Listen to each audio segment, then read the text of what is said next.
রুই মাছের সাথে আলু, বেগুন, টমেটো দিয়ে এভাবে রান্না করলে এতটা টেস্টি হয়।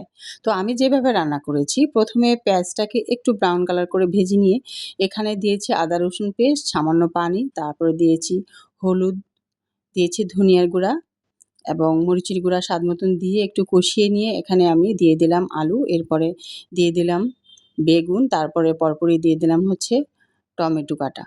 তো এখানে আমি ২ টা টমেটো ব্যবহার করেছি, ১ টা বেগুন ব্যবহার করেছি, ২ টা আলু ব্যবহার করেছি। এগুলোকে ভালো করে কষিয়ে নিয়ে এখানে পর্যাপ্ত পরিমাণ একদম পরিমাণ মতন পানি দিয়ে একটু নেড়েচেড়ে নিয়ে কিন্তু আমি ঢেকে রাখবো। তো এভাবে আমি ঢেকে রেখেছি ৩ থেকে ৪ মিনিট পরে ফিরে এসে আগে থেকে ভেজে রেখেছিলাম রুই মাছ। তো এসে রুই মাছটা আমি এখন দিয়ে দিব।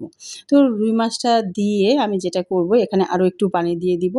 আর সেই সাথে, সাথে কিন্তু আমি দিয়ে দিলাম এখানে জিরার গুঁড়া, এখন দিয়ে দিব ধনিয়া পাতা কুচি। তো দিয়ে নেড়েচেড়ে নিলেই কিন্তু আমার রেডি হয়ে যাবে আলু, টমেটো, বেগুন দিয়ে রুই মাছ রান্না। এভাবে একবার রান্না করে দেখেন, অনেক টেস্টি হয় এই রান্নাটা খেতে।